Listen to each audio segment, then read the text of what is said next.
حضرت عبداللہ بن عمر فرماتے ہیں کہ اللہ تعالیٰ نے انسانوں اور جنات کو 10 حصوں میں تقسیم فرمایا ہے۔ ان میں سے 9 حصے جنات ہیں اور 1 حصہ انسان۔ جب انسان کا ایک بچہ پیدا ہوتا ہے تو جن کے 9 بچے پیدا ہوتے ہیں۔ حضرت علقمہ رحمۃ اللہ علیہ فرماتے ہیں کہ میں نے حضرت ابن مسعود رضی اللہ تعالیٰ عنہ سے عرض کیا کہ آپ میں سے کوئی لیلۃ الجن میں رسول صلی اللہ علیہ وآلہ وسلم کے ساتھ تھا؟ فرمایا نہیں، لیکن ہم نے ایک رات آپ علیہ السلام کو مکے میں نہ پایا تو ہمیں یہ خیال ہوا کہ کہیں خدا نخواستہ اچانک کفار نے حملہ نہ کر دیا ہو، نہ جانے آپ علیہ السلام کے ساتھ کیا بیتی۔ مسلمانوں نے یہ رات بڑے اضطراب اور بے چینی میں گزاری۔ جب صبح صادق ہوئی تو ہم نے دیکھا کہ آپ علیہ السلام غار حرا کی جانب سے تشریف لا رہے ہیں۔ صحابہ نے اپنے فکر و تشویش کا اظہار کیا۔ آپ علیہ السلام نے فرمایا کہ جنوں کا قاصد مجھے بلانے آ گیا تھا تو میں ان کے ساتھ چلا گیا اور انہیں قرآن پڑھ کے سنایا۔ پھر آپ علیہ السلام نے ہمیں ساتھ لیا اور ان کے آثار اور ان کی آگ کے نشانات دکھائے۔ جنات نے آپ علیہ السلام سے توشہ سفر مانگا کیونکہ وہ جنات کسی جزیرے کے باسی تھے۔ آپ علیہ السلام نے فرمایا ہر ہڈی جس پر اللہ کا نام لیا جائے تمہارے ہاتھ پر پہنچ کر پہلے سے زیادہ گوشت والی بن جائے گی اور یہ ہڈیاں جنات کی خوراک ہوں گی، اور ہر قسم کی لید تمہاری چوپایوں کا چارہ ہے۔ پھر آپ علیہ السلام نے فرمایا کہ ان دونوں چیزوں سے استنجا نہ کرو کیونکہ یہ دونوں چیزیں تمہارے بھائی جنوں کی خوراک ہیں۔ حضرت ابو ہریرہ رضی اللہ تعالیٰ عنہ سے روایت ہے کہ آپ علیہ السلام نے فرمایا کہ میرے پاس شہر نصیبین کے جن آئے تھے۔ وہ کیسے اچھے جن تھے۔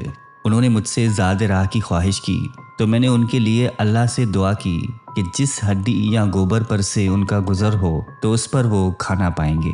مولانا مفتی محمد شفیع رحمۃ اللہ علیہ صورت جن کی تفسیر میں اس صورت کی شان نزول میں بیان کرتے ہوئے 4 اہم واقعات کا ذکر فرماتے ہیں۔ پہلا واقعہ، آپ علیہ السلام کی نبوت سے پہلے شیاطین آسمان تک پہنچ کر فرشتوں کی باتیں سنتے تھے۔ آپ علیہ السلام کی نبوت کے بعد انہیں شہاب ثاقب کے ذریعے سننے سے روک دیا گیا، اور اسی حادثے کی تحقیق کے ضمن میں یہ جنات آپ علیہ السلام تک پہنچے۔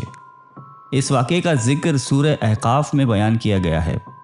دوسرا واقعہ، زمانہ جاہلیت میں عادت تھی کہ جب کسی جنگل یا وادی میں دوران سفر قیام کی نوبت آتی تو اس اعتقاد سے کہ جنات کے سردار ہماری حفاظت کریں گے، یہ الفاظ کہا کرتے تھے کہ میں اس جنگل کے سردار کی پناہ لیتا ہوں اور اس کی قوم کے بے وقوف شریر لوگوں سے۔ تیسرا واقعہ، مکہ مکرمہ میں آپ علیہ السلام کی بد دعا سے قحط پڑا تھا اور کئی سال تک رہا۔ چوتھا واقعہ، جب آپ علیہ السلام نے دعوت اسلام شروع کی تو کفار و مخالفین کا آپ علیہ السلام کے خلاف ہجوم اور نرغہ ہوا۔ حضرت ابن عباس رضی اللہ تعالیٰ عنہ فرماتے ہیں کہ جنات آسمان کی طرف چڑھتے تھے اور وحی کے کلمات سنتے تھے، پھر ان میں 9 حصے اضافہ کر کے زمین پر پھیلا دیا کرتے تھے۔ آپ علیہ السلام کی نبوت کے بعد ان شریر جنات کو اس عمل سے روک دیا گیا۔ یہ جب آسمان کی جانب رخ کرتے تو شہاب ثاقب چھوڑے جاتے۔ ان جنات نے اس کا ذکر ابلیس سے کیا تو اس نے کہا کہ ضرور زمین میں کوئی نئی بات ظہور پذیر ہونے والی ہے جس کی وجہ سے آسمانی دنیا کی سخت ترین حفاظت کی جا رہی ہے۔ چنانچہ یہ طے کر دیا گیا کہ زمین میں ہر طرف جنات کے وفود پھیلائے جائیں تاکہ وہ اس کی تحقیق کریں کہ دنیا میں ایسی کیا نئی چیز وجود میں آنے والی ہے جس کے بنا پر آسمانوں کی سخت ترین حفاظت کی ضرورت پیش آئی ہے۔ چنانچہ جنات کا ایک وفد حجاز کی جانب بھیجا گیا۔ جب وہ مقام نخلہ پر پہنچے تو وہاں آپ علیہ السلام اپنے صحابہ کرام کے ساتھ صبح کی نماز کی امامت فرما رہے تھے۔ جنات کے اس وفد نے جب قرآن کریم کی تلاوت سنی تو آپس میں قسمیں کھا کر کہنے لگے کہ واللہ یہی وہ کلام ہے جس کی وجہ سے ہمیں آسمانوں پر جانے سے روک دیا گیا ہے۔ جب آپ علیہ السلام نماز سے فارغ ہوئے تو یہ اسلام کی حقانیت پر یقین اور ایمان لا کر اپنی قوم کے پاس واپس گئے اور انہیں واقعہ سناتے ہوئے خبر دی کہ ہم تو مسلمان ہو گئے، تمہیں بھی چاہیے کہ ایمان لے آؤ۔ مگر آپ علیہ السلام کو ان جنات کے آنے جانے اور قرآن سن کر ایمان لانے کی خبر نہ ہوئی، یہاں تک کہ سورہ جن کا نزول ہوا جس میں آپ علیہ السلام کو اس واقعے کی خبر دی گئی۔ ایک روایت میں ہے کہ جنات شہر نصیبین کے رہنے والے تھے۔ اور ان کی کل تعداد 9 یا 7 تھی۔ جب انہوں نے اپنی قوم کو ایمان لانے کی ترغیب دی تو پھر ان میں سے 300 افراد اسلام لانے کے لیے حاضر خدمت ہوئے۔ جنات انسانوں سے ڈرتے ہیں۔ حضرت مجاہد رحمۃ اللہ علیہ فرماتے ہیں کہ میں ایک رات نماز ادا کر رہا تھا کہ اچانک میرے سامنے ایک لڑکا آ کر کھڑا ہو گیا، تو میں نے اسے قابو کرنے کی تیاری کی۔ اس نے چھلانگ لگائی اور دیوار کے پیچھے جا پڑا۔ میں نے اس کے گرنے کی آواز بھی سنی تھی۔ اس کے بعد وہ کبھی میرے پاس نہیں آیا۔ حضرت مجاہد رحمۃ اللہ علیہ فرماتے ہیں کہ یہ جنات تم سے اسی طرح ڈرتے ہیں جس طرح تم جنات سے ڈرتے ہو۔ حضرت علی رضی اللہ تعالیٰ عنہ سے مروی ہے کہ آپ علیہ السلام نے فرمایا کہ تم لوگ اپنے گھروں میں قرآن کریم کی تلاوت کیا کرو۔ جن گھروں میں قرآن کی تلاوت ہوتی ہے وہ گھر والوں کے لیے باعث خیر و برکت بن جاتا ہے اور اس گھر میں مومن جنات رہائش اختیار کر لیتے ہیں، لیکن جس گھر میں تلاوت نہیں ہوتی وہ گھر والوں کے لیے وحشت بن جاتا ہے، خیر و برکت کم رہ جاتی ہے اور کافر جنات گھر میں بسیرا کر لیتے ہیں۔ قرآن کریم میں اللہ تعالیٰ فرماتا ہے کہ اے جنات اور انسانوں کی جماعت، کیا تمہارے پاس تم ہی میں سے پیغمبر نہیں آئے تھے جو تم سے میرے احکام بیان کرتے اور تمہیں اس آج کے دن کی خبر دیتے؟ رسالت اور نبوت کے معاملے میں جنات انسانوں ہی کے تابع ہیں، ورنہ جنات میں الگ سے نبی نہیں آئے۔ البتہ رسولوں کا پیغام پہنچانے والے جنات میں ہوتے رہے ہیں، جو اپنی قوم کے جنوں کو اللہ کی طرف دعوت دیتے رہے ہیں اور اب بھی دیتے ہیں۔ لیکن ایک خیال یہ بھی ہے کہ چونکہ جنات کا وجود انسان کی پیدائش سے پہلے کا ہے تو ان کی ہدایت کے لیے انہی میں سے کوئی نبی آیا ہو۔ پھر حضرت آدم علیہ السلام کے آنے کے بعد ہو سکتا ہے کہ جنات نبیوں کے تابع رہے ہوں۔ البتہ نبی آخر الزماں حضرت محمد صلی اللہ علیہ وآلہ وسلم کی رسالت بہرحال تمام جن و انس کے لیے ہے اور اس میں کوئی شبہ نہیں۔ حضرت سلیمان علیہ السلام ہفت اقلیم یعنی پوری دنیا کے بادشاہ تھے۔ دنیا کی ہر شے آپ کی مطیع و فرمان بردار تھی۔ ہوا کو حکم دیتے تو وہ مہینوں کا سفر گھنٹوں میں طے کر دیتی۔ چرند پرند ہر حکم کے تابع داری کے لیے حاضر ہوتے۔ سرکش جنات ہر وقت ہاتھ باندھے احکامات کی بجا آوری کے لیے تیار رہتے۔ شیاطین زنجیروں میں جکڑے کاموں میں مصروف رہتے۔ اللہ تعالیٰ نے مومن جنات اور سرکش شیاطین کو حضرت سلیمان علیہ السلام کا تابع اور فرمان بردار بنا دیا تھا، جو نوکروں چاکروں کی طرح آپ کا ہر حکم بجا لاتے تھے۔ یہ آپ علیہ السلام کے لیے سمندر کی تہ سے قیمتی موتی ہیرے جواہرات نکال لاتے۔ حضرت سلیمان علیہ السلام کو بڑی اور خوبصورت عمارتیں بنانے کا شوق تھا، چنانچہ وہ آپ کے حکم پر عالی شان عمارات تعمیر کرتے۔ اگر ان میں سے کوئی سرکشی کرتا تو حضرت سلیمان علیہ السلام اسے سزا دیتے اور زنجیروں میں جکڑ دیتے۔ قرآن کریم میں ارشاد باری تعالیٰ ہے کہ ہم نے بہت سے شیاطین بھی ان کے تابع کیے تھے، جو ان کے فرمان سے غوطہ لگاتے اور بہت سے دوسرے کام سر انجام دیتے، اور ان کے نگہبان ہم ہی تھے۔ ان جنوں میں 2 طرح کے جنات تھے۔ ایک تو اہل ایمان تھے جو اپنے نبی کا ہر حکم مذہبی فریضہ سمجھ کر پورا کرتے، لیکن جو کافر تھے وہ اپنے کفر اور سرکشی کے باوجود حضرت سلیمان علیہ السلام کے تابع رہتے، لیکن ان سے نقصان کا بھی اندیشہ تھا۔